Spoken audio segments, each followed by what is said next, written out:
केंद्र शासित जम्मू कश्मीर के रियासी जिले में लिथियम का एक बहुत बड़ा भंडार खोजा गया है। A new reserve of lithium has been discovered in Jammu and Kashmir. दोस्तों recently geological survey of India के द्वारा जम्मू कश्मीर के रियासी डिस्ट्रिक्ट में वाइट गोल्ड यानी लिथियम के वास्ट रिजर्व्स की डिस्कवरी की गई है।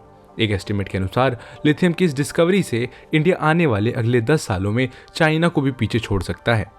दोस्तों आपने ब्लैक पैंथर मूवी तो देखी होगी।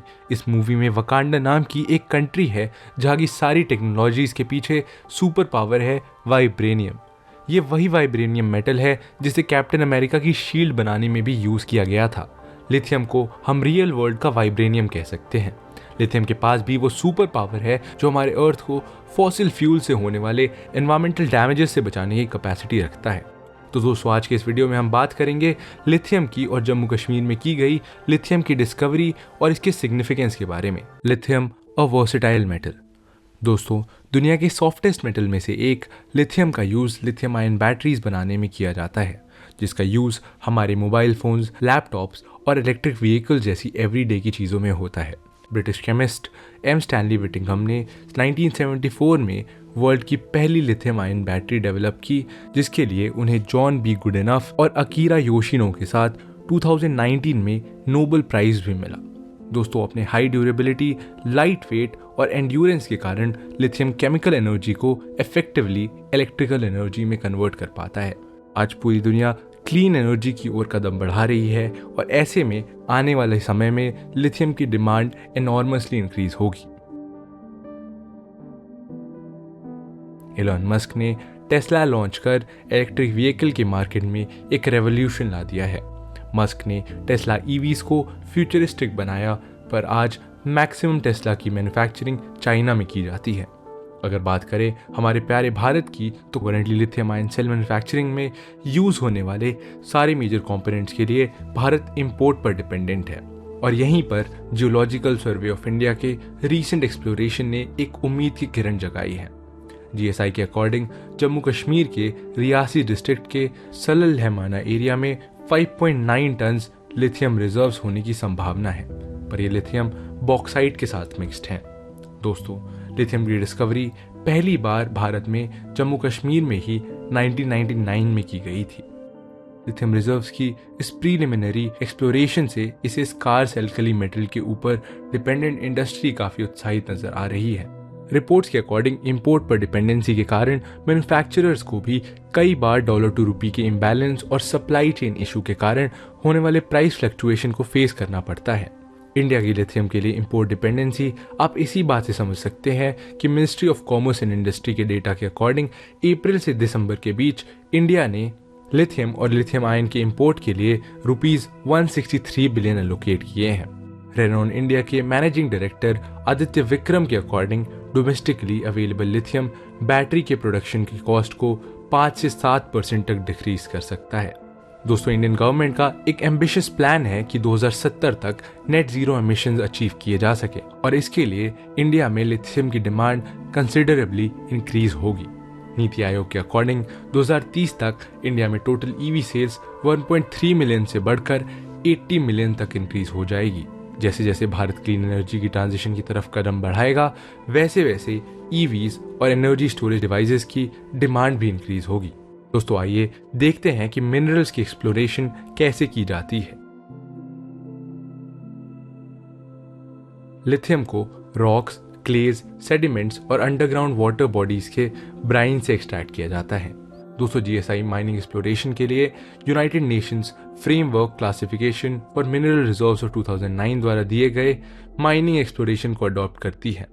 जम्मू कश्मीर में पहली बार लिथियम के ट्रेसेस 1999 में प्रीलिमिनरी एक्सप्लोरेशन के दौरान मिले थे।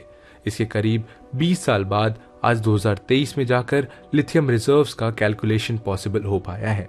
जम्मू यूनिवर्सिटी के जियोलॉजी प्रोफेसर पंकज श्रीवास्तव के अकॉर्डिंग जम्मू कश्मीर में लिथियम का एक्सप्लोरेशन अभी भी प्रीलिमिनरी स्टेज में है। इस मिनरल की एग्जैक्ट क्वांटिटी जानने के लिए और सॉलिड प्रूफ्स की जरूरत होगी। लिथियम मिनरल्स की एक्सट्रैक्शन पॉसिबल है या नहीं, ये करंट स्टडीज के बेसिस पे कहना अभी मुश्किल है।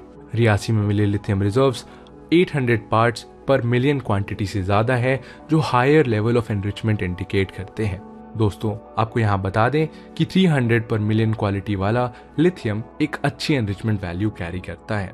दोस्तों इससे पहले 2021 में भी India's atomic minerals directorate for exploration and research ने कर्नाटका के मांड्या डिस्ट्रिक्ट के मरलागला एरिया में 1600 टन लिथियम रिजर्व्स क्लेम किया था और राजस्थान के जोधपुर में सरस्वती रिवर के किनारे और बारमर डिस्ट्रिक्ट के सॉल्टी वाटर यानी ब्राइम्स में लिथियम रिजर्व्स को एक्सप्लोर किया गया था। चैलेंजेस। दोस्तों जैसे कि हम जानते हैं हिमालयाज एक यंग फोल्ड माउंटेन्स हैं और आज भी इंडियन प्लेट हॉरिजॉन्टली तिब्बतन प्लेटू की तरफ मूव कर रहा है। इंडियन प्लेट के एशियन प्लेट की तरफ से इस मूवमेंट से ये रीजन सिस्मिकली एक्टिव है, जिससे टाइम टू टाइम यहाँ अर्थक्वेक्स आते रहते हैं। आपको 2015 में आए नेपाल अर्थक्वेक्स तो याद ही होंगे, जिसमें करीब 8000 लोगों की जान गई थी। दोस्तों आपको ये बता दें कि जम्मू कश्मीर का पूरा रीजन सिस्मिक जोन के मैप के अकॉर्डिंग जोन 4 यानी हाईली वल्नरेबल एरिया में लाई करता है। इसके अलावा ये रीजन हिमालयन रीजन के इकोलॉजिकली सेंसिटिव जोन में भी है। इंटरनेशनल रिपोर्ट्स के अकॉर्डिंग लिथियम माइनिंग एनवायरमेंट को सीवियरली डिग्रेड करती है। नेचर के साथ खिलवाड़ करने का क्या नतीजा हो सकता है, इसका एक बड़ा एग्जाम्पल हमने हाल ही में जोशीमठ की तबाही में देखा है, जहां एक इम्पॉर्टेंट हिस्टोरिकल और कल्चरल टाउन का अस्तित्व ही खतरे में आ गया। दोस्तों दूसरा मेजर चैलेंज है वास्ट लैंड एक्विजिशन का। नेचर कंजर्वेंसी की रिपोर्ट ने ये क्लेम किया है कि सरफेस माइनिंग और ब्राइन इवेपोरेशन से लिथियम एक्सट्रैक्शन के लिए hundreds of acres of land की ज़रूरत होगी, जिससे वहाँ के नेटिव वेजिटेशन का कंप्लीट रिमूवल हो जाएगा। साथ ही वहाँ की लोकल पॉपुलेशन भी इससे अनअफेक्टेड नहीं रहेगी। सॉल्ट वाटर लेक फ्लेमिंगोज जैसी स्पीशीज के लिए जम्मू कश्मीर एक प्राइम हैबिटेट भी है।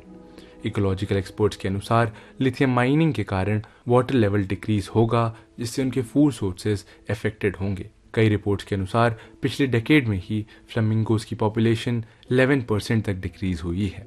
ऐसे में लिथियम माइनिंग इनके पॉपुलेशन के लिए एक रियल थ्रेट होगा। वर्ल्ड रिसोर्सेज इंस्टीट्यूट इंडिया के एनर्जी प्रोग्राम के डायरेक्टर दीपक कृष्णन के अकॉर्डिंग रियासी में मिले लिथियम रिजर्व्स में से कितना कमर्शियली एक्सट्रैक्शन के लिए वायबल या फीजिबल है, ये जानने के लिए अभी वेट करना पड़ेगा। जीएसआई की फर्दर स्टडीज के बाद total quantum of reserves reveal होंगे, पर केवल माइनिंग से लिथियम की एक्सपोर्ट डिपेंडेंसी कम नहीं होगी। चाइना जैसी कंट्रीज ने माइन लिथियम को बैटरीज में यूज करने के लिए प्रोसेसिंग और रिफाइनिंग एडिशनल इंफ्रास्ट्रक्चर और टेक्नोलॉजिकल एक्सपर्टीज डेवलप की है। रियासी रीजन में मिले लिथियम डिपॉजिट्स दूसरे मिनरल्स के साथ मिक्स्ड है, जिससे प्रोसेसिंग कॉस्ट इंक्रीज हो जाएगी। अनफॉर्चुनेटली इंडिया के पास लिथियम एक्सट्रैक्शन के लिए खास एक्सपर्टीज एंड एक्सपीरियंस भी अवेलेबल नहीं है, और इसके लिए इंडिया को ऑस्ट्रेलिया जैसी कंट्री से टेक्नोलॉजी ट्रांसफर में हेल्प लेनी होगी, जहाँ पे पाए जाने वाला लिथियम रियासी में मिलने वाले लिथियम से सिमिलर है, यानी बॉक्साइट के साथ मिक्स्ड है। दोस्तों वैसे तो वर्ल्ड का 50% से ज़्यादा लिथियम ट्रायंगल कंट्रीज यानी चिली, अर्जेंटीना और बोलीविया में पाया जाता है, पर लिथियम को प्रोसेस करने की कैपेसिटी मेजरली चाइना के पास है। लिथियम आयन बैटरीज का टोटल मार्केट शेयर $70 बिलियन का है, और लिथियम आयन बैटरीज की 80% मैन्युफैक्चरिंग कैपेसिटी के साथ चाइना ने इस मार्केट में अपनी डोमिनेंस को इस्टेब्लिश किया है। एस्टिमेट के अकॉर्डिंग 2040 तक वर्ल्ड की 50% व्हीकल्स इलेक्ट्रिक व्हीकल्स होंगी, जिससे चाइना की मोनोपोली को और बूस्ट मिलेगा। दोस्तों इंडिया मोबाइल्स के लिए वर्ल्ड का सेकेंड लार्जेस्ट मार्केट है, और आने वाले सालों में टाटा और महिंद्रा जैसी कंपनीज के एफर्ट के कारण इंडिया में इलेक्ट्रिकल व्हीकल्स की डिमांड भी इंक्रीज होगी। ऐसे में केवल लिथियम रिजर्व्स का इंडिया में मिलना एनफ नहीं होगा। इस डिस्कवरी से अपने एनवायरमेंटल और आत्मनिर्भर भारत के गोल को अचीव करने के लिए इंडिया को लिथियम के एक्सट्रैक्शन के साथ साथ लिथियम आयन बैटरीज को डेवलप करने के लिए proper technological know how, research and development और प्रोसेसिंग फैसिलिटीज़ भी डेवलप करनी होगी, जिसके साथ इंडिया में एनफ स्किल लेबर भी डेवलप करना होगा जो इस विजन में कंट्रीब्यूट कर सके। पर जिस एनवायरनमेंट के हेल्थ के लिए लिथियम बैटरीज को डेवलप करने की ज़रूरत है, उसमें होने वाले मैसिव एनवायरमेंटल डैमेज को एड्रेस करना इतना आसान नहीं होगा। इंडिया में लिथियम की कहानी तो अभी बस शुरू ही हुई है, आगे ये कहानी कहाँ तक जाती है ये देखना बहुत ही इंटरेस्टिंग होगा। आशा करता हूँ दोस्तों आपको ये वीडियो पसंद आया है।